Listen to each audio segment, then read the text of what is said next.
Oke, mungkin kita bisa jargon dulu kali ya Kak ya? Boleh. Boleh banget. Oke, mungkin Jadi ikutin aja ya teman-teman. Oke. Jargonnya gimana? Jargonnya gimana ayo?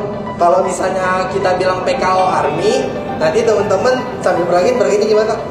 Jawabnya upgrade your skill. Gimana gimana? Pas upgrade-nya tangannya begini. Upgrade. Nah, ya betul. Your-nya nunjuk tangan keduanya begini. Nah, terus pas skill-nya ya kayak upgrade your skill. Paham? Kita gladi resik dulu kali ya.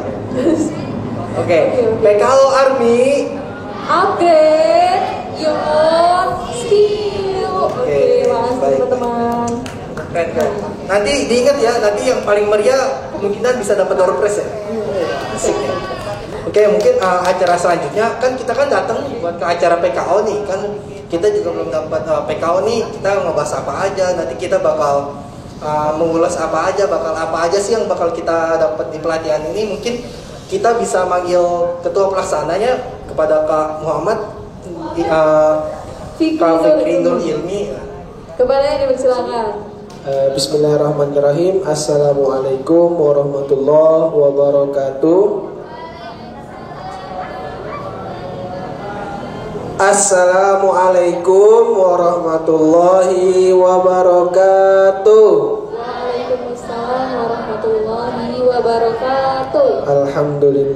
Alhamdulillah allazi khalaqal mauta wal hayata liyabluwakum ayyukum ahsanu amala. Asyhadu an la ilaha illallah wahdahu la syarika la wa asyhadu anna sayyidana Muhammadan abduhu wa rasuluhu la nabiyya ba'dah wa ba'du. Allahumma salli wa sallim wa barik ala habibika sayyidina Muhammad wa ala alihi wa sahbihi ajmain, amma ba'du. Puji serta syukur kepada Allah Subhanahu wa taala tak henti-hentinya terucapkan oleh lisan kita, seorang hamba yang selalu berharap memohon kepadanya. Atas berkat rahmatnya pula kita dapat hadir di dalam acara yang insya Allah berikan keberkahan di dalamnya. Dan untuk meraih kefakihan itu butuh keseriusan. Jadi saya harap untuk pelatihan ini juga akan kalian ikutin dengan serius. Mungkin kurang dan lebihnya mohon dimaafkan. Billahi taufiq wal hidayah. Wassalamualaikum warahmatullahi wabarakatuh. Kepada Ustaz Fadul, Fadil tafadhol masyaallah. Cek. Tayyib. Assalamualaikum warahmatullahi wabarakatuh. Alhamdulillahilladzi bi ni'matihi tatimmus shalihat.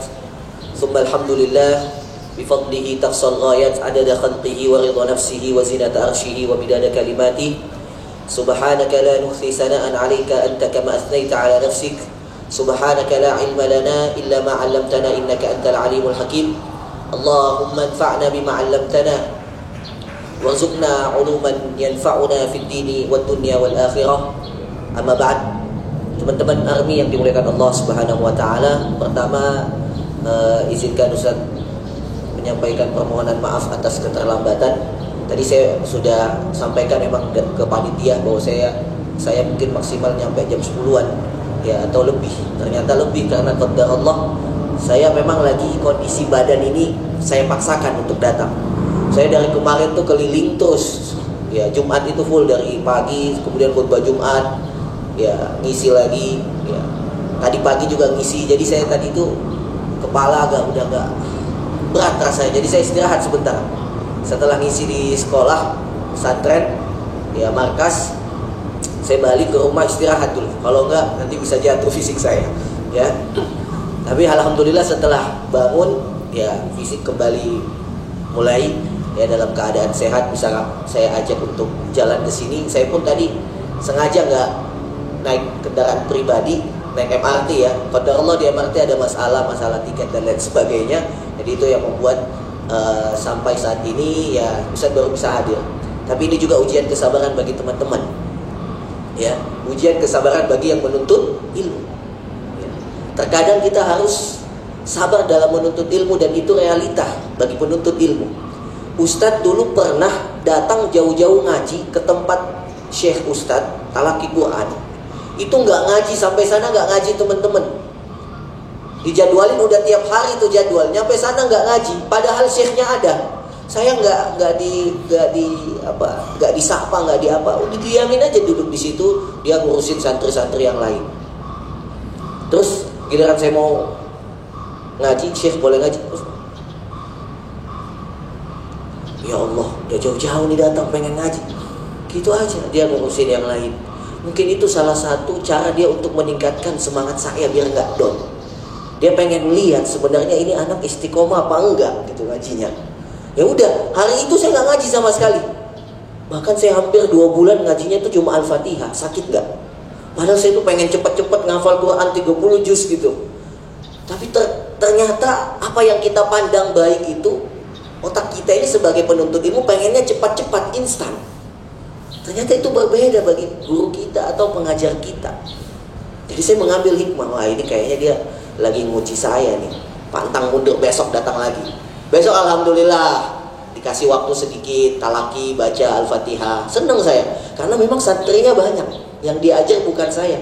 Dan memang saya yang minta, Syekh boleh nggak saya ngaji sini sama santri-santri Syekh? Boleh. Dan santrinya anak-anak kecil. Coba lu bayangin, lu kan ngaji enak nih sama remaja, gua ngaji sama bocah umur 5 tahun, 6 tahun, 7 tahun, Allah gak bohong. Saya sampaikan ini waktu sama-sama santri saya, ini guru saya nih, saya ngajinya sama bocah-bocah. Gak malu saya, gak malu, karena memang ini kewajiban kita untuk nuntut ilmu, karena kita yang butuh. Nah maka kita di sini kumpul ini adalah salah satu motivasi kita melatih kesabaran dalam menuntut ilmu. Kita ini hadir di sini bukan hanya untuk organisasi, ya, tapi tujuan utama kita di sini datang adalah menuntut ilmu. Maka tadi saya baca materi yang ingin disampaikan oleh Pak Panitia, Ustaz sampaikan ini. Ini mah hal yang sebenarnya kalian bisa baca di Google, selesai urusan. Tapi ada poin yang ingin Ustaz sampaikan tentang bagaimana sebenarnya kita tuh bersikap dalam organisasi, ya. Yang harus kita kuatkan saat ini, ya, modal kita adalah bagaimana momentum tadi, ya, momentum menuntut ilmu itu kita kejar. Nah, disertailah nanti datang keikhlasan. Jadi datangnya ke sini itu bukan pengen cari teman, pengen cari apa-apa, momennya kita menuntut ilmu. Nah, dari modal itulah nanti muncul jiwa-jiwa, nilai-nilai para penuntut ilmu, termasuk ikhlas, sabar, istiqomah, saling menghargai, ya, saling menghormati waktu, pikiran dan yang lain dan sebagainya, ya. Nah, jadi ini adalah ujian kesabaran bagi kita semua, ya, karena kita ini tidak lama di tempat ini, ya, menuntut ilmu tidak lama. Kelak nanti setahun 2 tahun kalian sudah meninggalkan tempat ini, ada yang mendapatkan tempat yang lebih baik akan ditinggalkan. Nah, maka poin yang harus kita kuatkan bersama di awal, ya, adalah bagaimana nilai-nilai keikhlasan. Sebenarnya kalau berbicara Ustaz bagaimana istiqomah, bagaimana ikhlas, itu kan saya sampaikan tadi ya, di Google juga bisa. Tapi prakteknya ini terkadang tidak bisa kita pahami dengan akal pikiran kita, karena ilmu kita tidak sampai kepada hal itu. Ada yang harus menjelaskan itu semua. Siapa? Ahlul khibrah, orang yang sudah mendalami itu semua. Betul tidak? Kalau kalian hanya ingin tahu bagaimana sih cara ikhlas Ustadz, bagaimana sih cara istiqomah Ustadz, bagaimana sih cara mengenal dengan teman satu dengan yang lain, baca aja Google, buka, tanya Syekh Google hafizahullah, mata'anallahu bituli hayatihi. Tanya Mbah Google, Syekh kita, Syekh Google yang sudah menyinari kehidupan kita dengan ilmu-ilmunya. Betul gak? Apa aja antum tanya Google ada. Baik bahasa Indonesia, bahasa Arab, bahasa Inggris, semua ada. Betul tidak? Tapi itulah kenapa ilmu, ya, tidak bisa diambil hanya melalui wasilah teknologi. Dulu ada gak teknologi? Gak ada. Nah sekarang kita ini karena adanya teknologi mengubah sifat kita pengen instan.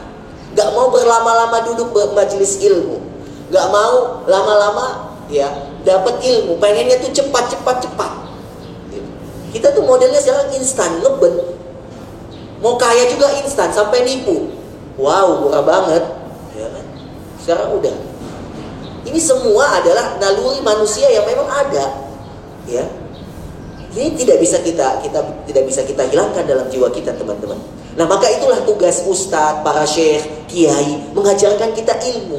Kita tahu ikhlas itu apa. Wa ma umiru illa liya'budullaha mukhlishina lahud din. Sudah, oh ikhlas itu ya Tujuan ibadahnya hanya kepada Allah, Ustaz. Tapi apakah kamu pernah merasakan ikhlas dalam ibadah? Apakah kamu pernah merasakan nilai ikhlas dalam kehidupanmu? Itu kan yang tidak bisa kita gambarkan karena kita masih penuntut ilmu. Beda kalau kiai, Ustaz udah merasakan, ya, suka duka dakwah, suka duka dalam belajar, sehingga dia bisa sharing, namanya khibrah. Khibrah itu pengalaman. Inilah yang tidak bisa kita dapatkan meskipun kita duduk setahun 2 tahun di sini. Butuh puluhan tahun. Ya. Maka ini yang diajarkan oleh Rasulullah SAW, teman-teman. Ya, dalam dakwah beliau. Kita kan ini dalam komunitas dakwah. Ya. Yang harus kita kuatkan pertama kali adalah bukan ilmu-ilmu skill tentang dakwah. Ya. Bukan. Tadi kan di dalam judul itu bahasa Inggris ya, saya susah juga ngomongnya. Coba lu ngomong deh. Explore your skill life. Pokoknya begitulah. Soalnya lisan saya ini lisannya condong. Coba antum baca judulnya. Sama sih Ustaz. Sama ya? Antum aja gak bisa gitu kan? Ya. Coba ya, kalau salah tolong dikoreksi. Lain kali judulnya kalau bisa bahasa Arab aja biar keren ya. Explore your organization life skills. Oke gitu ya. Kalau salah mohon maaf, Ustaz bukan guru bahasa Inggris ya. Yang intinya maknanya ini adalah tanmiyatul basyariyah. Tanmiyatul basyariyah. Ya, meningkatkan skill kemampuan individu dalam apa? Organisasi. Ya, lebih enak bahasa Arab tanmiyatul basyariyah. Ya. Jadi kalau cuma ingin mendapatkan ilmu-ilmu ini, ya cukup dia juga bisa baca dari naskah Google selesai. Ya. Tapi kita belajar agama itu teman-teman nih, Ustaz mau ngasih tahu 2 yang harus kita buka. Akal, hati. Akal dan hati. Google ini hanya mencerdaskan akal. Kita duduk di majelis ini yang disentuh apa? Hati. Jadi orang yang ingin belajar agama buka 2 ini, akal dan hati. Lu belajar manajemen, politik, ekonomi, apapun itu, nggak usah buka hati, cukup buka akal, bisa nggak? Bisa. Karena itu nggak butuh yang namanya spiritual. Tapi kalau agama, ini sama ini harus selaras, seimbang, nggak bisa. Maka kalau kita datang ke dalam satu tempat majelis ilmu organisasi, hati nggak kita buka, nggak lapang hati kita ini. Makanya doanya ketika kita ingin menuntut ilmu, ada yang tahu ketika Nabi Musa alaihissalam ingin menghadapi Fir'aun, apa doanya? Rabbi syrahli sadri wa yassirli amri wahlul 'uqdatam min lisani yafqahu qawli. Acungkan tangan yang tadi sampai di sini baca doa itu sebelum duduk. Acungkan tangan. Gak ada. Jadi kalian tuh belum paham makna menuntut ilmu itu apa. Modal semangat doang, modal ngumpul doang, nongkrong doang, bagus. Tapi gak cukup. Gak cukup. Yang ada kita hanya menyatukan kepala-kepala yang banyak, kuantitas yang banyak, tapi nggak ada isi. Itu yang dikatakan Ibnu Qayyim al-Jauziyah. Ibarat orang yang datang ke satu tempat gak punya nilai keikhlasan, ya dia seperti orang yang sedang bersafar mengumpulkan kerikil-kerikil kecil ke dalam bajunya yang hanya memberatkan dia tanpa ada manfaat. Kerikil mau diapain, dibawa jauh-jauh, dikumpulin banyak, kita masukkan ke kantong, ke tas, yang ada hanya memberatkan. Itulah kalau kita datang ke satu tempat, satu tujuan, organisasi, nggak paham hakikatnya apa. Akhirnya kita hanya memberatkan diri kita, yang akhirnya nanti ujungnya apa? Mengeluh. Itu bisa Ustaz tebak, pasti mengeluh. Karena Ustaz sudah merasakan seperti apa yang kalian rasakan. Ujung-ujungnya nanti kita udah buat ya kajian banyak untuk mencapai satu tujuan. Endingnya kalau nggak sama semua niatnya, motivasinya, nanti tuh putus di tengah jalan. Ya Ustaz juga sering begini gitu ya. Dulu waktu di beberapa organisasi yang Ustaz ikutin, kumpul, apalagi habis dilantik kita kumpul bareng, terus kita, ayo apa nih kegiatan apa? Ngundang Ustaz siapa? Ngundang. Udah semua, ya kegiatan-kegiatan masih banyak yang datang. Giliran udah mulai penerapan, amaliyah, tadbiqiyah, itu hilang satu-satu. Mulai mentoring hilang satu-satu, mulai tarbiyah hilang satu-satu. Alasan organisasi yang lain. Orang seperti ini berarti belum memahami kenapa dia ada di tempat ini. Betul gak? Lihat aja nanti ya. Nanti ada panggilan liko, ayo kumpul, hilang satu-satu dengan berbagai macam alasan. Yuk ngaji sama kakak kita yang ini gitu loh. Ini karena ada acara aja yang membuat. Coba kajiannya modelnya kecil, yang isi Ustadz Adin di depan. Seheboh ini enggak? Gitu enggak? Ya aja lah, males. Iya kan? Jadi kita tuh menuntut ilmu nggak memandang siapapun gitu loh. Karena memang kita tahu tempat ini ada tempat yang mulia. Ngerti sampai sini ya? Nah, jadi hati itu mesti kita lapangkan dulu teman-teman. Ya baru nanti kita bicara tentang bagaimana kesuksesan. Nah termasuk hati yang harus kita kuatkan, amalia hati ini adalah niat memang. Lianna an-niyah mahalluha fil qalb. Niat itu tempatnya di hati. Maka kalau kita sudah lapangkan hati, kenapa Nabi Musa itu ketika ingin berdoa sama Fir'aun diajarkan doa ini kepadanya oleh Allah Subhanahu wa taala. Rabbi syrahli, ya Allah, lapangkan isyrahli sadri. Yang pertama itu hati. Kenapa enggak lisan? Padahal dia mau ngomong sama Nabi Musa. Kenapa hati dulu teman-teman? Coba kita tadabburi, kita ta'amul ini ayat. Kenapa doa yang di awal Rabbi syrahli sadri wa yassirli amri, dan mudahkan urusan, wahlul 'uqdatam min lisani. Lisan itu bagian yang ketiga. Betul enggak? Yafqahu qauli, agar mudah. Tapi kenapa hati dulu? Ada yang tahu? Karena itulah agama menyentuh hati manusia. Kalau hati kita udah disentuh dengan nilai-nilai keikhlasan, nilai-nilai perjuangan, ngomong tuh mudah. Ngomong tuh mudah. Ustaz rasakan. Ustaz setiap ceramah itu, ini Ustaz buat ya, buat modul, buat tulisan-tulisan kecil aja. Ya, misalkan seperti ini kan Ustaz buat ya. Nah, tapi Ustaz nggak baca. Ustaz pahami saja apa yang ingin Ustaz sampaikan, nanti keluar sendiri. Yafqahu, karena kita sudah niat ikhlas. Ya. Saya bilang besok saya datang tetap, apapun kondisi saya datang ke Army. Kecuali kalau memang saya udah nggak bisa jalan dan ajal menjemput, ya nggak bisa dipaksa dong, masa mayit suruh ngisi di sini, kurang ajar juga kalian ya kan. Sholatin dong, kuburin ya kan. Tapi Ustadz ikhlas, ada kendala di jalan dan lain sebagainya, bismillah tetap.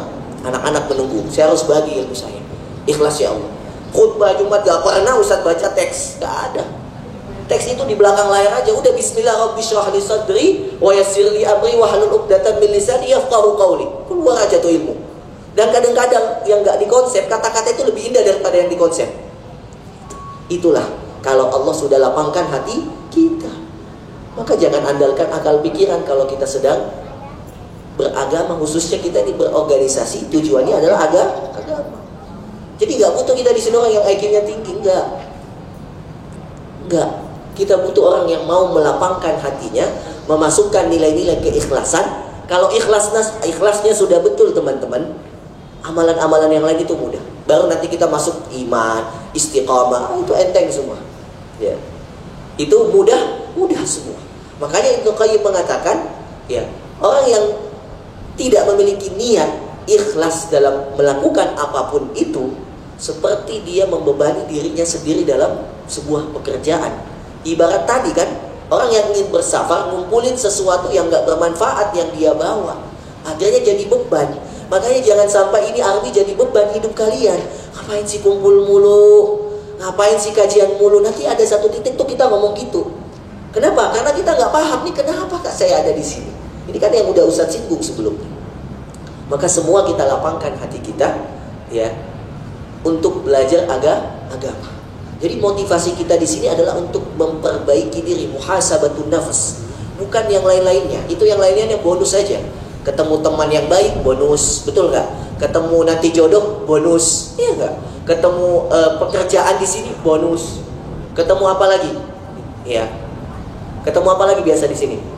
Nasi padang, bonus. Nasi kotak, bonus. Semua bonus teman-teman. Tapi yang kita niatkan di sini adalah berjuang untuk agama Allah. Ya. Ada salah seorang sahabat, ya, namanya itu Amr bin Taghlib. Ya.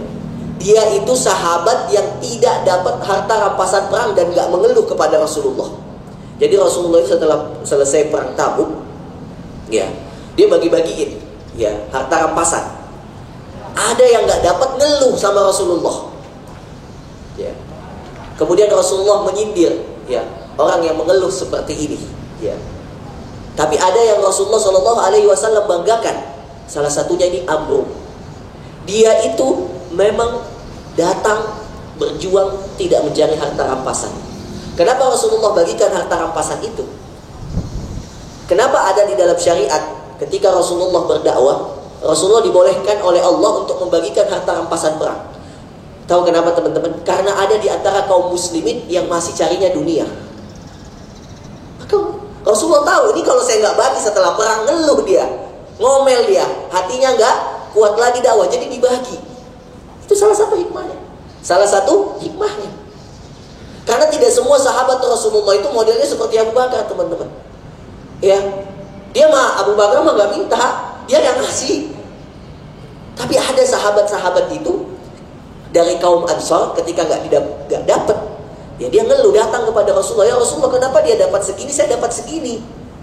Ya, Rasulullah tahu ada di antara sahabat yang memang niatnya dakwah tidak sepenuhnya ikhlas karena Allah. Tapi ada yang dibanggakan oleh Rasulullah karena keikhlasannya, namanya Amr. Ya, kalau saya tidak salah, namanya itu, ini dalam kitab Sirah Nabawiyah. Ya.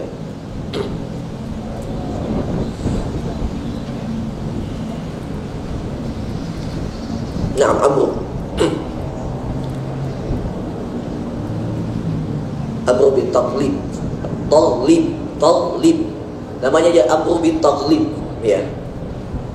Ghalabah, dari kalimat ghalabah, kemenangan. Dipuji oleh Rasulullah karena ini nggak pernah minta, apapun keadaan nggak pernah minta. Nah, kita ini mungkin ada model-model kayak begini, yang di army itu masih ngemis sesuatu. Kasih, jangan nggak dikasih. Mana ketua army? Kalau ada yang di sini ngemis sesuatu, harta rampasan dari army, kasih, jangan nggak dikasih. Ngambek nanti, ya nggak apa-apa. Kasih, tapi setelah itu banggakan jiwanya, pupuk kembali keikhlasannya. Rasulullah kan begitu, bagi harta rampasan perang. Perang Uhud, kenapa pada kalah? Kenapa pada kalah perang Uhud? Nafsu duniawinya masih ada. Allah tuh tahu bahwasanya umatnya Rasulullah itu masih cinta dunia. Orang baru awal-awal hijrah kok, mana ada kecintaan dunia nggak ada dalam hati. Makanya Allah bolehkan kepada Rasulullah membagi harta rampasan perang. Itulah yang dijelaskan banyak di surah At-Taubah. Ya. Wa'lamu annama ghanimtum min syai'in fa anna lillahi khumusahu lirasul. Tapi sebenarnya harta rampasan itu kita niatkan semuanya untuk Allah. Jadi ada yang nggak mengambil, ada yang nggak mengambil. Nah, inilah kenapa kita harus memahami konsep dakwah. Ada di antara teman-teman kita ini yang memang nggak seperti kita, yang memang niatnya itu udah ikhlas 100%. Jadi kalau nemu teman-teman yang seperti ini, jangan tinggalkan dulu. Salah, kamu tuh gak ikhlas dakwah, kamu tuh susah banget diajak ngumpul dan lain-lain. Kita berikan dulu apa yang dia inginkan. Kita berikan apa yang dia inginkan. Makanya setelah ini tulis masing-masing. Jujur-jujuran aja, gak usah bohong-bohong gitu loh. Apa sebenarnya yang kamu cari di army ini? Sejujur-jujurnya. Ya, lihat nanti pengurus nih. Oh, ada yang nyari di army ini. Oh, ada yang nyari di army ini pengen deketin akhwat ini. Tulis saja sejujur-jujurnya, gitu loh. Dan nanti kita ngobrol ke dia. Nanti kalau kamu gak dapat sesuatu yang kamu inginkan, kamu bagaimana? Saya tanya, nama kamu siapa? Fahri Ustaz. Nah, jujur, jawab jujur, seikhlas. Antum disaksikan ya di hadapan teman-teman antum. Ya Ustaz. Disaksikan oleh para malaikat. Aduh, berat ya? Iya, dan di masjid yang mulia. Iya Ustaz. Tujuan antum masuk army jujur aja, nggak apa-apa. Tujuan antum datang ke sini gitu loh. Ya, antum lama apa? Anggota lama apa anggota baru? Nah, pas banget. Pas banget ya. Apa sebenarnya? Apa sebenarnya yang ada di dalam diri antum mau masuk army? Oke. Jujur ya. Iya Ustaz. Ya, kalau antum bohong urusannya sama Allah. Karena kita nggak bisa baca isi hati manusia. Yang terbesit pertama kali ketika kamu lihat pendaftaran atau hal apapun itu yang mendorong motivasi kamu ingin masuk army. Nama besar Istiqlal sih Ustaz. Oke. Dia mau nebeng nama besar Istiqlal. Nggak apa-apa, wajar ya nggak? Wajar. Iya, ini saya tanya juga banyak semua nih. Dia pengen nebeng nama besar Istiqlal, nggak ada masalah. Kasih dia, kasih. Kalau perlu nanti atapnya Istiqlal suruh bawa pulang. Boleh tuh ya? Boleh. Ya, atapnya tuh suruh bawa pulang ke rumahnya. Ya, nggak apa-apa, wajar. Maka ada orang yang pengen masuk Istiqlal itu teman-teman ya. Memang pengen nebeng nama besar Istiqlal gitu loh. Akhwat Ustaz belum tahu apa nih, ya. Dan memang ya mayoritas tuh seperti itu. Makanya Rasulullah tuh tahu sekali. Ada orang yang berjihad tuh pengen nyari harta rampasan doang. Rasulullah tahu.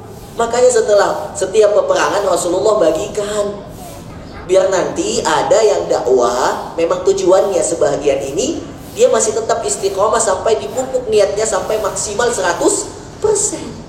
Gak boleh juga, ente gak boleh di sini, gak bisa. Gitu. Gak bisa kita paksa. Mesti kita berikan amanah. Kalau perlu dia jadi ketua sehingga dia lebih pede. Karena kan dia pengennya tuh apa?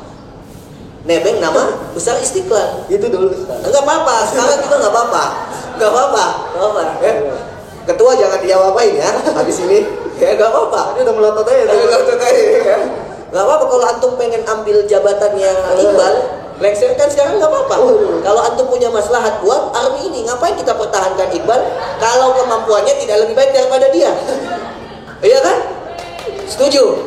Ya, jadi kita bayar aja langsung. Nggak ada masalah teman-teman. Itu semua nggak ada masalah. Tetapi ini jangan menjadi penyakit dan ini harus dihilangkan sedikit demi sedikit. Itu caranya Rasulullah. Bagaimana Rasulullah menghilangkan penyakit-penyakit ini? Dengan Rasulullah ajak kumpul. Jadi coba kita lihat tahapan dakwanya Rasulullah itu indah teman-teman. Sehingga menjadi kesatuan kokoh, ya, barisan yang kuat dan bahkan tak terkalahkan. Dalam sejarah cuma sekali kalah di perang Uhud tok yang mengenaskan. Dan itu perangan yang gak pernah bisa dilupakan oleh Rasulullah. Sampai Rasulullah itu senantiasa menjenguk ya syuhada Uhud, ya, jalan kaki. Doa di sana. Makanya ketika kita ke Madinah yang disunnahkan untuk kita kunjungi Masjidun Nabawi, Masjid Quba dan Maqam Syuhada Uhud. Bahkan Rasulullah mengatakan Jabal Uhud jabalun yuhibbuhu nuhibbuhu wa yuhibbuna. Gunung yang mencintai kita ya dan kita mencintainya. Karena di situ ada saksi bagaimana Rasulullah diberikan pelajaran oleh Allah Subhanahu wa taala bahwa dakwah itu enggak selalu begini loh. Pertolongan itu enggak selalu datang. Kadang-kadang satu momen di mana engkau minta tolong kepada Allah, Allah lepaskan dulu pertolongannya untuk menguji kita. Sabar enggak atau tidak? Ya. Maka kadang-kadang di satu organisasi, satu perkumpulan, Allah ingin menguji kita. Sabar enggak menghadapi teman-teman yang seperti ini?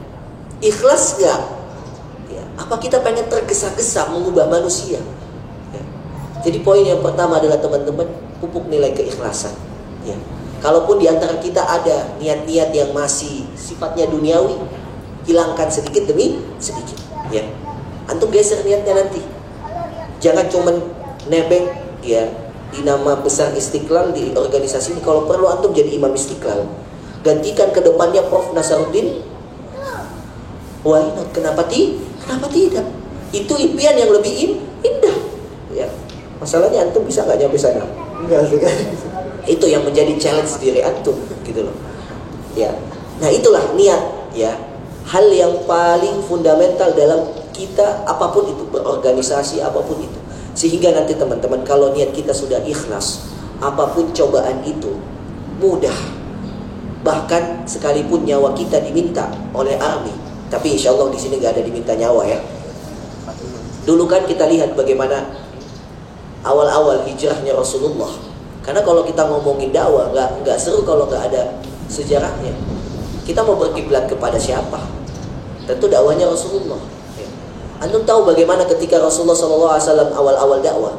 Itu kan dalam keadaan apa? Sembunyi-sembunyi, minoritas dan tertindas.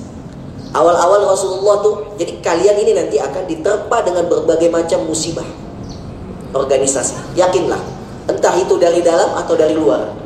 Yang ingin menghancurkan army itu sunnatullah. Itu sunnatullah. Saya ambil contoh ya, di beberapa organisasi yang dulu aktif besar di Jakarta ini hilang. Ya. Hilang dengan sendirinya atau mulai menurun performanya. Ya, kegiatannya. Ya. Dulu itu yang sebelum jauh ada army itu yang kuat juga basisnya itu Prisma Atin. Ya kan? Sekarang Prisma Atin udah mulai nih menurun ya. Dan beberapa organisasi yang lain yang alhamdulillah sebagian masih ada yang stabil. Tapi itu sunnatullah, pasti akan diuji dengan itu. Kenapa ada yang mampu survive, ada yang mampu enggak Ustaz? Ya, kuncinya tadi di niat. Ya.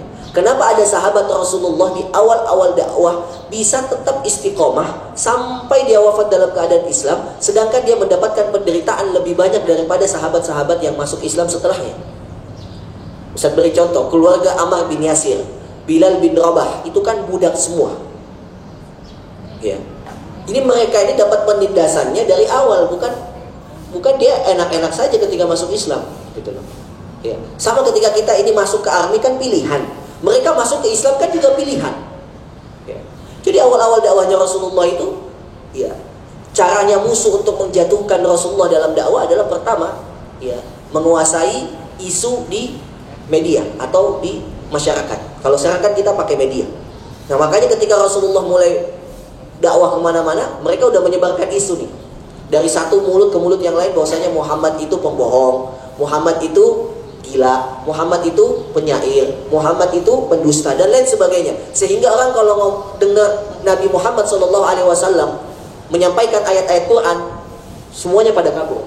Karena stigmatisasi yang masuk ke dalam pikiran orang Quraisy pada saat itu yang dikuasai oleh Abu Jahal, Al-Walid ibn Mughirah, ya, dan beberapa kalangan Quraisy yang memiliki wibawa, itu udah membuat framing di masyarakat. Wa qalu la tasma'u li hadzal qur'ani walghaw fihi. Mereka tuh bikin isu. Kalau sekarang kan kita lewat media nih isunya kan, kita diserbu lewat media. Kalau dulu enggak, isunya itu dari kepala-kepala kepada anggotanya, kepala suku kepada anggotanya. Sehingga Nabi Muhammad mau datang ke sini udah langsung ditolak. Wah, ini Muhammad nih yang saya tahu informasinya dia pembohong. Udah jangan dengerin. Oh, ini Muhammad nih yang katanya penyair. Oh, ini Muhammad nih yang katanya dia nabi. Ya. Tapi sejatinya dia pendusta. Isu itu yang dibuat. Sehingga ya, mereka itu berhasil meredam dakwahnya Rasulullah tapi tidak maksimal.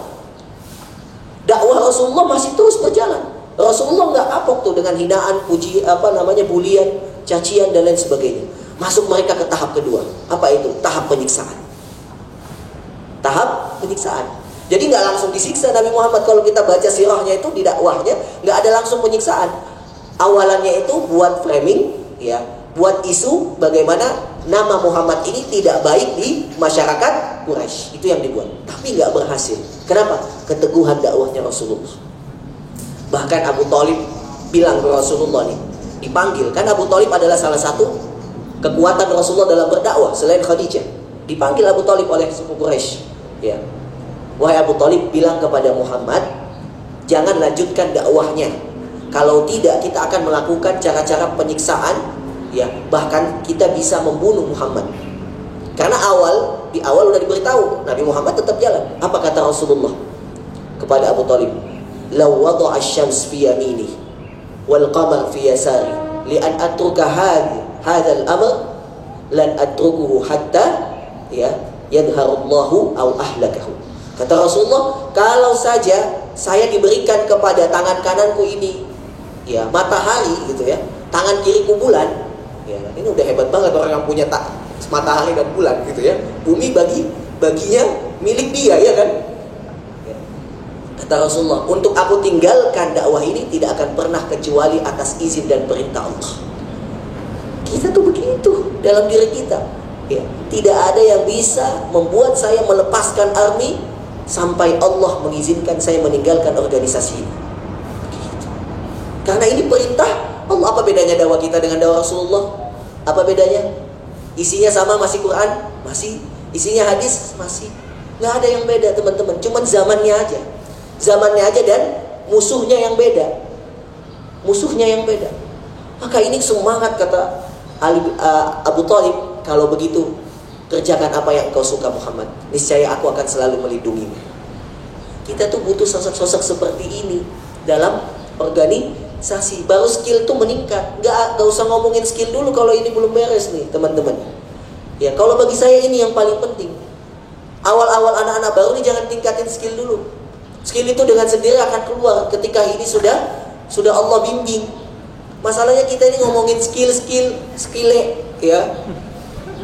Tapi nggak punya ini, ngapain? Nanti diterpa angin kenceng juga jatuh. Habis itu nggak mau bangkit. Ya udahlah, mau balik. Betul nggak? Rasulullah kan nggak begitu dulu yang dibangun. Periode Madinah keemasan itu kapan? Setelah penyiksaan, setelah periode bulian, setelah periode susah-susahan bareng. Betul nggak? Baru ada periode keemasan. Nah ini dulu yang dipupuk teman-teman. Ya. Jadi nanti ke depan nih tim kaderisasi pupuk dulu yang ini yang kuat nih. Ya. Bagi khususnya yang baru nih. Ya. Setelah ini kuat, dirasa kuat. Berapa lama Ustaz? Kuat. Schedule-nya berapa lama? Jadwalnya 3 bulan, 4 bulan. Apa dulu yang dikuatkan? Keimanan. Sampai betul-betul kita itu merasa sevisi dan misi. Kapan itu? Ketika ada undangan apapun, kegiatan apapun, itu nggak ada lagi yang ngomong OTW, tapi belum nyampe-nyampe. Itu salah satu barometernya. Dia udah nyampe sebelum ya jadwalnya. Nah itu menandakan semangatnya. Ya, itu menandakan semangatnya. Nah, jadi ini gambaran yang pertama yang ingin saya sampaikan teman-teman. Kalau keikhlasan itu sudah tertancap kuat di dalam diri kita, kelar urusan apapun, cobaan apapun, tantangan apapun. Termasuk kita tahu bagaimana Bilal bin Rabah. Bilal bin Rabah itu punya majikan namanya Umayyah bin Khalaf. Dan juga salah satunya Abu Jahal. Ya, ketika mulai tahap penyiksaan, Rasulullah aja disiksa kok, ditaruh kotoran di atas punggungnya. Tapi belakangan yang di awal dihabisin ini adalah kroco-kroconya nih, kayak Bilal, budak dan lain sebagainya. Ya. Tapi kita lihat kehebatan, ya, hikmah dari kenapa Allah itu mengatakan kepada kita, innal ladzina qalu rabbunallah tsumma istaqamu. Ya. Kenapa Allah menginginkan kepada kita beriman dulu baru istiqomah? Karena iman itu nanti yang menguatkan kita dalam keistiqomahan apapun ujian dan cobaan hidup, teman-teman. Bilal itu kalau kalian tahu dalam kitab sirah Ar-Rahiqil Maktum itu disiksa luar biasa, teman-teman. Ya, diikat kepalanya dengan ikatan tali yang kencang. Di waktu siang-siang panasnya seperti ini. Ini kan di Indonesia, antum belum pernah lihat panasnya matahari di Arab ya. Wah, itu nggak ada hijab, nggak ada langit, langsung panas. Dia dibawa ke tengah terik panas matahari, ya. Yang kita tahu ya, itu adalah padang pasir. Itu panasnya luar biasa, teman-teman. Di Sudan aja nih kalau lagi panas-panasnya, jemur pakaian 5 menit kering, teman-teman. Lu Ustaz nggak bohong, kita nih keluar basah-basah, kalian setengah jam aja keluar gitu naik angkot, udah kering tuh pakaian sampai dalam-dalamnya, saking panasnya. Ustaz tuh kalau ke kampus pasti bawa surban, bukan buat gaya, nutupin kepala, panas banget. Sampai kadang-kadang pakai tas, karena surban gak cukup, tasnya dinaikin ke atas. Wallahi panas. Itu Bilal lebih panas daripada itu, siang-siang dibawa keliling seperti anjing. Diminta oleh Umayyah bin Khalaf, murtad gak? Hina gak Rasul? Hina gak Allah? Ahadun. Coba lihat teman-teman, ini pelajaran berharga gitu loh. Kita nggak sampai titik ini, nggak mungkin kita sampai titik ini karena sudah nggak ada lagi penyiksaan saat ini. Yang ada sekarang ini adalah kerusakan mental dan pikiran yang saat ini kita diterpa habis-habisan melalui media sosial. Itu tantangan kita saat ini. Bisa nggak kita tetap survive ini di tengah dunia TikTok yang merajalela, di dunia Instagram yang membuat kita itu pengen hidup cepat. Ya. Saya mengambil kasus ya dari Binomo ini.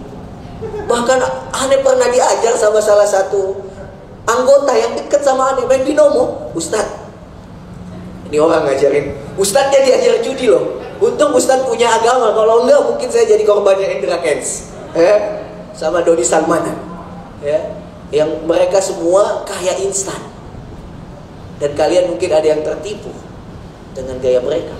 Ini kan sebenarnya cara mereka buat kita itu merusak mental kita gitu loh. Sehingga kita tuh di dalam pandangan kita kaya sukses. Betul nggak? Ya. Sama tipu muslihatnya dulu gitu. Cuman dulu itu kepada satu sentimen gitu loh, kepada agama Islam. Sekarang itu kepada jiwa dan karakter kita. Ustaz diajarin, Ustaz ada trading saham nih Ustaz. Mau ikutan nggak? Apaan itu? Ini Ustaz. Dia keluarin HP-nya. Ini binomo Ustaz. Gampang cara mainnya, tinggal kita lihat aja naik turun. Itu udah nyoba, iya Ustaz. Teman Ane waktu itu dia manggil ke Ane, itu ada kerjaan nggak ada. Pas banget momen-momen Covid, ya trading ini naik, ya nggak? Ya, pas banget orang lagi butuh duit, dia muncul dengan gaya judi dia. Ustaz sempat kaget, wah, ente untung berapa? Ane waktu itu ngasih saldo di awal 200 Ustaz, untung 2 juta. Mantep dong, mau dong Ane. Gimana cara mainnya? Ustaz, kalau bagi saya saham itu kan ada, kita trading itu kan ada sesuatu yang kita dapatkan kan. Terus ente dapat apa? Nggak ada Ustaz. Dapatnya nanti kalau kita lagi hoki nih Ustaz, dia bilang gitu.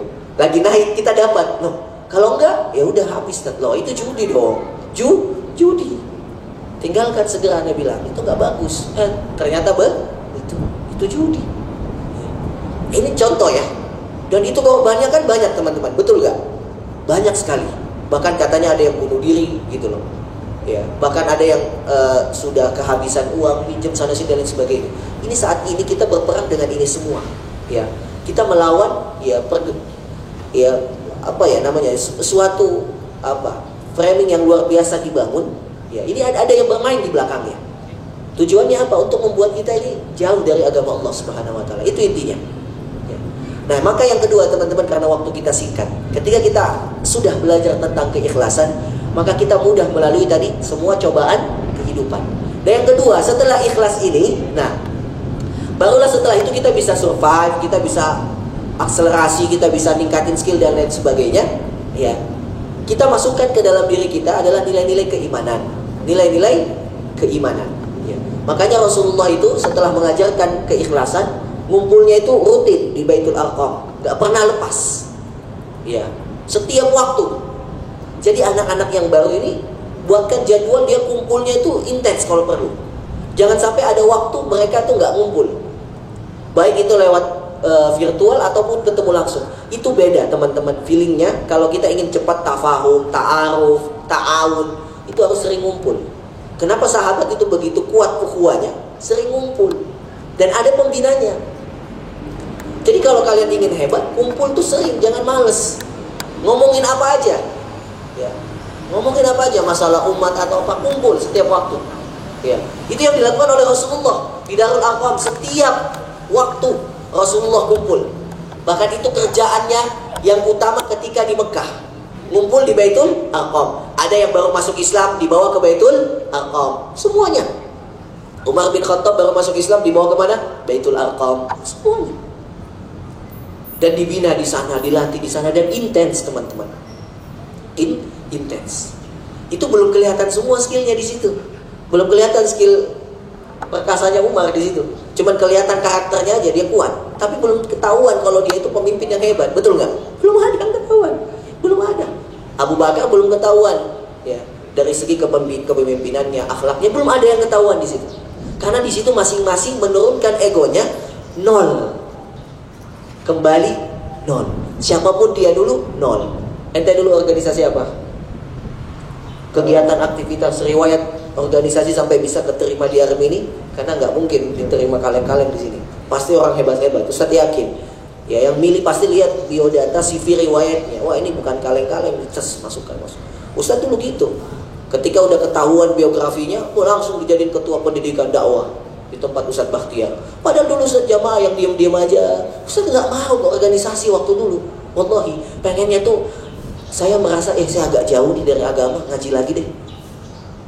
Ya, saya datang ikut ke ustaz-ustaz dan lain sebagainya, ngaji. Tapi setelah saya ketahuan, wah ini alumni Gontor nih, organisasinya banyak nih, wah, ya, ini bahaya nih kalau didiamkan kayak begini nih. Mesti kita ambil, jadikan ya pemimpin. Udah ditarik ustaz jadi pemimpin, langsung di baiat nggak lama. Alhamdulillah setelah itu ya udah, karena udah ketahuan, kita keluarkan potensi semaksimal mungkin. Jadi terkadang kita ini harus kembali ke titik 0 dulu. Ketika masuk dimanapun organisasi kita, sehebat apapun kita di sini semua 0. Lepaskan semua kehebatan kita di luar sana. Ya, antum apa dulu kegiatan? Lembaga dakwah sih Ustaz. Hah? Lembaga dakwah kampus Di UIN. UPN. Saya biasa ngisi di UPN juga. Oh iya Ustaz. Iya. Nanti kita kenalan lah. Nanti undang lagi Ustaz. Iya siap. Ya. Di UPN jurusan apa? Jurusan hukum. Bagian LDK posisinya apa? Ketua. Ketua loh bos. Ketua. Oke. Gak macam-macam ini ketua. Ya, ketua. Jadi wajar saja setelah ini kamu mesti dicurigai karena ingin mengambil posisinya Iqbal. Ya. Tapi nggak apa-apa secara sehat karena dia ketua loh, ketua di mantan Ustaz. Iya, tapi kan antum dulu pernah ketua kan. Iya. Jadi orang seperti ini punya visi misi bagus. Tinggal kita ulek-ulek kepalanya, keluarin semua tuh misi-misi hebatnya, visi misi hebatnya. Tapi harus nolkan dulu diri masuk sini. Karena kapan kita udah merasa hebat, nah sudah. Ya. Itu dulu yang dilakukan oleh Rasulullah, bagaimana bisa mensejajarkan Abu Bakar As-Siddiq dengan Ali bin Abi Thalib. Usia jauh. Kekayaan jauh, pengalaman hidup, tapi di hadapan Rasulullah semua sejajar. Mus'ab bin Umair itu terkenal dengan kekayaannya, kegantengannya, hidup mewahnya, orang paling terpandang. Bahkan kalau dia lewat tuh minyak wanginya masih kecium sama orang yang lewat setelahnya. Masuk duduk di Baitul Arqam, nol. Semua ngaji sama Rasulullah, semua sama dengan Rasulullah. Baru setelah di Madinah Rasulullah melihat skill-skillnya nih. Setelah duduk bareng tuh kelihatan skill. Nggak bisa langsung wah ditunjuk-tunjuk, nggak bisa teman-teman. Jadi kalau ngasih tugas tuh lihat dulu karakternya masing-masing, baru nanti setelah itu ente tunjuk. Seperti Rasulullah nggak main nunjuk-nunjuk dulu. Lihat Rasulullah baru pindah ke Madinah, nunjuk Abu Umar jadi pemimpin perang ini, ente pemimpin perang ini. Semua ada porsinya masing-masing. Kapan Rasulullah bisa memahami itu? Ketika Rasulullah sudah mengenal tipikal satu dengan yang lainnya. Ini yang kita butuhkan di sini, kedekatan, ukhuwah, ngumpul bareng tuh jangan bosan. Kalau perlu tiap hari gak apa-apa, virtual. Ya, virtual gak apa-apa. Gitu loh, teman-teman. Ya. Kita nih kadang paling malas organisasi apa? Kumpulnya, jujur gak? Ya kan? Paling senang apa? Bikin eventnya. Biar kita bisa show up. Biar kita bisa masuk medsos, pamer apa? Aktivitas. Betul gak? Gak usah bohong, usah juga pernah. Giliran event nih, Masya Allah, ramainya luar biasa. Semua panitia datang. Yang gak pernah ikut kumpul pun ikut. Macam-macam seperti apa. Tapi kita nggak boleh menolak orang seperti ini. Seperti yang Ustaz katakan tadi ya, ada memang orang mau masuk sini tuh pengen pamer aktivitas. Apalagi sekarang tuh dunia Instagram, teman-teman. Semua tuh orang pamer. Bukan hanya yang punya uang, tapi kita pun setelah ini kita pamer juga. Tapi beda niatnya. Kita pamer untuk mengajak orang kepada kebaikan. Itu aja yang membedakan. Mana ada sih orang yang nggak pamer kehidupan saat ini? Kalian aja nongkrong di sini with army, itu kan pamer juga. Tapi niat kita untuk siar kebaikan, gitu loh. Jadi nolkan dulu diri kita, banyak duduk-duduk, bermajlis, saling tafahum, ta'aruf. Baru nanti setelah itu ukhuwah masuk, teman-teman. Barulah ketika kita berhijrah. Nah, lihat deh, caranya Rasulullah kan hebat banget kalau kita bahas dari strateginya. Baru setelah itu Rasulullah berhijrah, kan mudah dia dekatkan. Satu Ansor, satu Muhajirin yang gak pernah saling kenal. Tapi karena Ansor ini sudah dibina oleh Mus'ab bin Umair di Madinah sebelum Rasulullah berdakwah ke sana, sebelum Rasulullah hijrah, betul gak? Mus'ab yang menjadi duta di sana. Sehingga orang Ansor ini visi misinya sudah sama dengan orang Muhajirin. Diketemukan Abdurrahman bin Auf dipersaudarakan dengan Sa'ad bin Abi Rabi, ketemu. Gua punya istri, ambil aja. Gua cerai kalau lu mau. Gua punya harta, lu ambil kalau lu mau. Ente dan anak ini udah sebagai saudara. Apapun yang engkau butuh, aku siap membantu. Itu kata-kata tinggi loh, teman-teman. Gak bisa keluar kalau orang yang gak punya iman. Sekarang kalian sama teman aja pelit. Ada teman gak punya uang buat makan, gak mau dibelikan makan, gitu loh. Ya, ada teman yang gak punya ongkos transportasi, ya kalian kasih tapi ganti ya nanti, gitu loh. Kita masih bersifat individualis dalam organisasi. Ngitung-ngitung gitu loh. Hitung.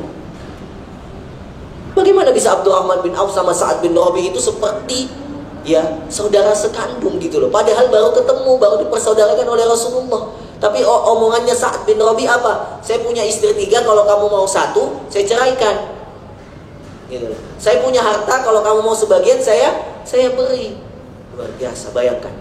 Apa yang bisa membuat mereka seperti ini? Keimanan. Dan lebih bagusnya lagi, Abdurrahman bin Auf ini punya mental, bukan mental pengemis. Karena sudah dipupuk keimanannya sama Rasulullah di Mekah.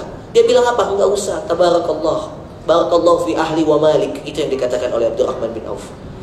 Dullani ala suq, tunjukkan aja mana pasar. Dimodalin sama Sa'ad bin Abi Rabi, dia belanja ya kebutuhan-kebutuhan yang ingin dia jual sama seperti yang dijual di pasar yang lainnya. Cuman bedanya dia punya skill jualan. Itulah yang membuat dia laku. Cara marketingnya, S3 marketingnya mantap. Ya, seperti trading kan. Sebenarnya banyak yang mantap. Cuman yang paling mantap ini pembohong 2 ini kan. Ya, si yang ditangkap itulah, kita nggak usah sebut nama, ya kan. Dia paling mantap cara jualannya. Nah, Abdurrahman bin Auf ini cara jualannya paling mantap dari seluruh orang yang ada di pasar. Bahkan dikatakan, ya, dia Julukannya apa? Dimanapun kamu berada, di bawah kakimu ada emas. Itu Abdurrahman bin Auf. Itu kehebatan itu nggak bisa muncul teman-teman kalau nggak dibina di Mekah sama Rasulullah. Nah ini yang ingin sebenarnya Ustadz sampaikan. Kalian kan ingin Ustadz ajarkan kita ikhlas, Ustadz ajarkan kita tafahum, ta'aruf, ta'awun. Itu tidak bisa kita dapatkan semua kalau tadi tidak ada ukhuwah al-mahabbah bainan muslim wal mu'min. Tidak bisa teman-teman. Maka setelah ini semuanya dibina keimanan dan keikhlasannya. Anak-anak baru setelah ini kumpulnya harus rutin, intens. Ketemu dimanapun, gak mesti di masjid, gak mesti di Istiqlal kalau memang susah. Ya, dan senior harus mendampingi karena gak bisa ditinggal. Diskusi apapun itu, kalau perlu dibuatkan setiap pekan itu ada diskusi, kita ngumpul. Ya, ada solusi, gak ada solusi, yang penting ngumpul. Nah kalau sudah sering ngumpul tuh paham karakter antum sama yang di depan. Namanya kenal gak? Kenal. Siapa namanya? Bang Hasan. Tinggal di mana? Tinggal di Lupa. Oke, nggak apa-apa. Kerjanya apa? Nggak apa-apa, lupa. Kerjanya apa? Kerjanya pegawai BUMN. Di mana? Di BUMN. Di mana? BUMN itu luas. Banyak usaha milik negara. Apa? Di kementeriannya. Ke apa? Kementerian BUMN. Apa? Bagian apa? Bagian perbendaharaan. Perbendaharaan apa? Spesifiknya? Perbendaharaan Banyak loh. alat-alat apa sih? Ya. Kalau nggak salah. Ya, lanjut. Udah nikah belum? Belum. Usianya berapa? 22 kalau nggak salah. Aslinya? Jawa Tengah. Jawa mana? Udah, ini contoh saja loh teman-teman. Terlalu spesifik. Justru itu yang harus kita ketahui. Oh iya. Abu Bakar itu tahu spesifiknya Umar seperti apa. Gak mungkin ketemu kalau tidak paham karakternya. Kita mau tahu karakter seseorang tuh tahu dulu identitasnya seperti apa. Betul nggak?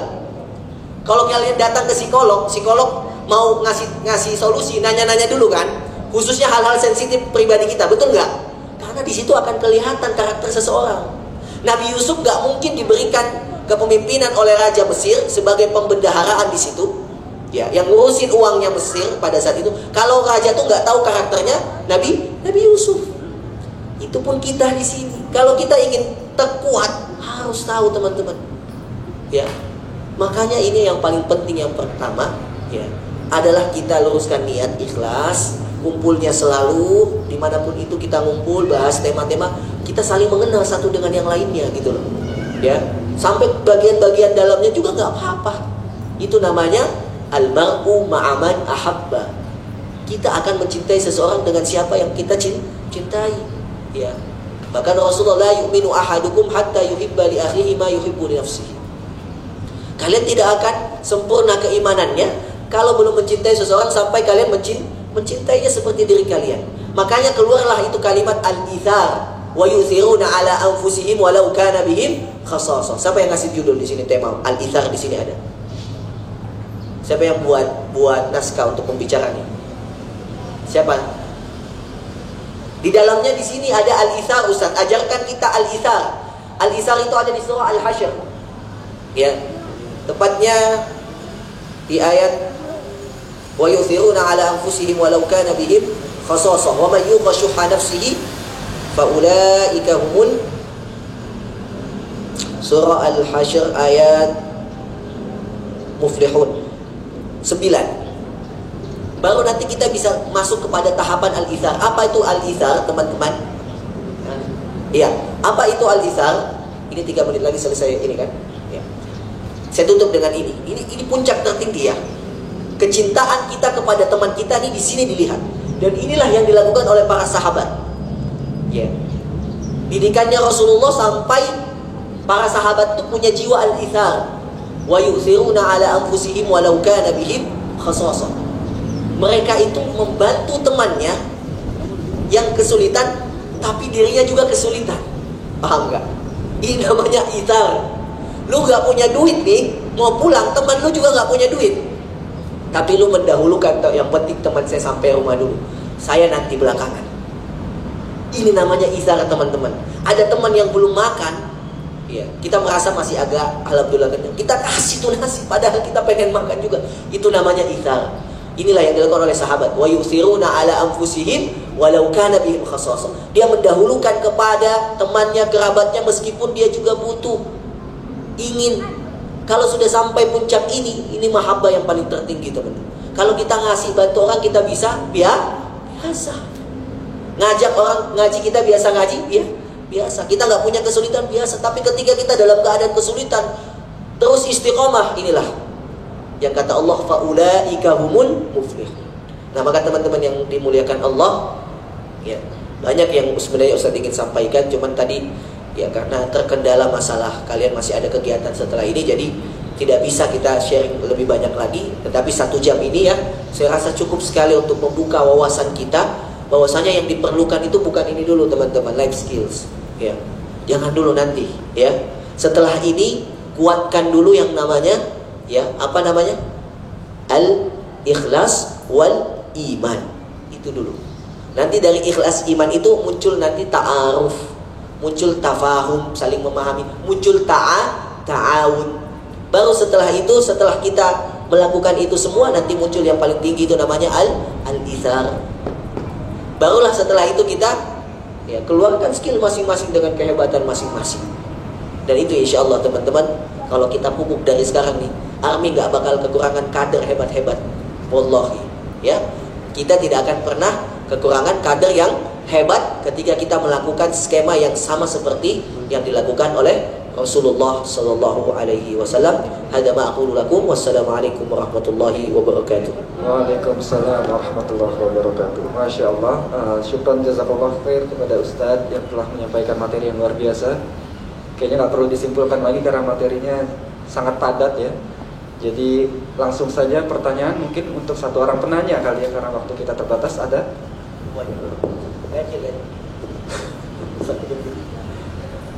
Nggak ada? Cukup seperti ya.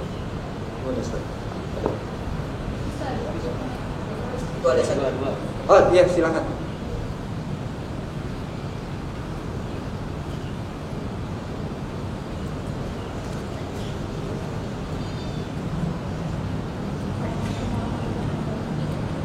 Belum itu dipencet. Namanya siapa, dari divisi apa?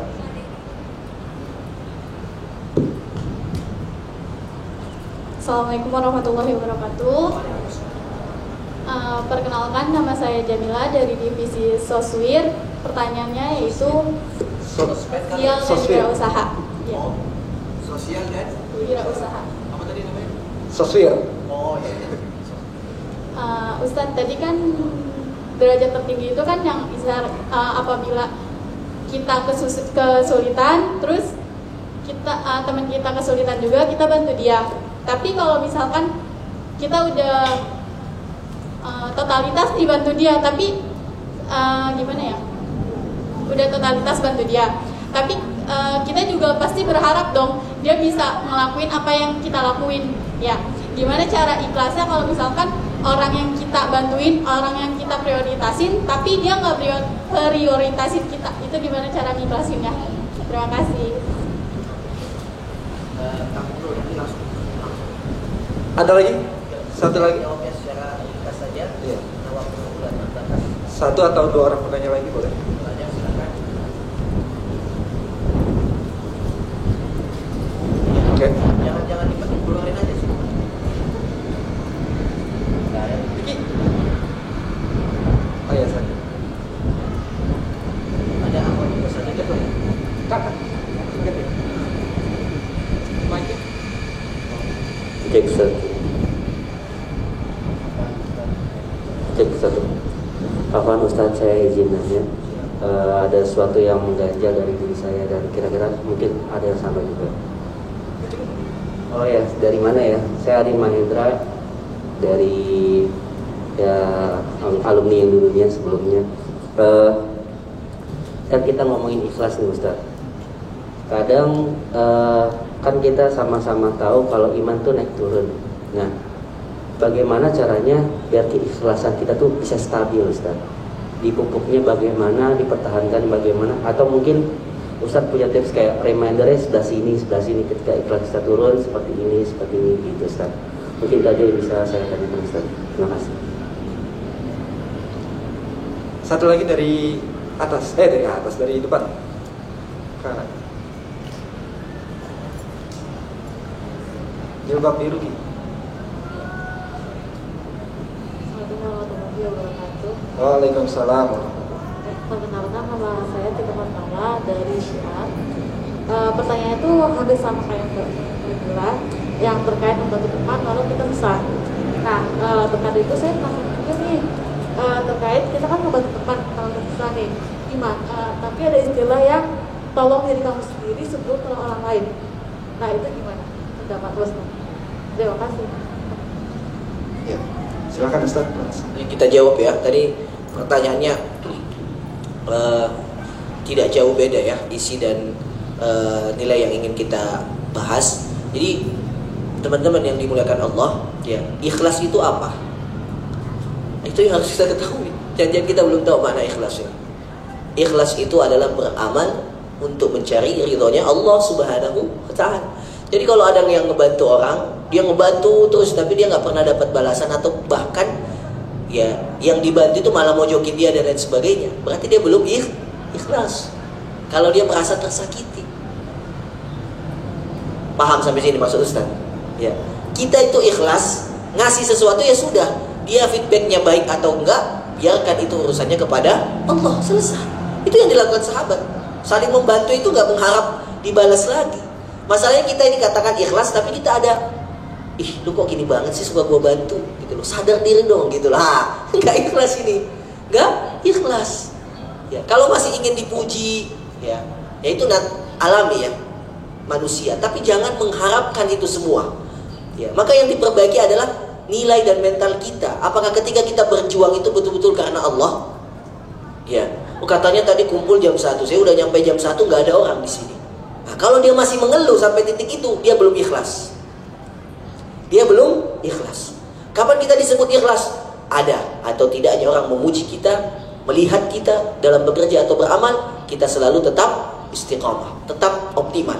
Jadi dia dilihat pekerjaannya ada atau tidak, dia tetap optimal. Sama baiknya ada atau tidak ada manusia. Dipuji atau tidak dipujinya manusia, dia tetap sama. Itu namanya ikhlas.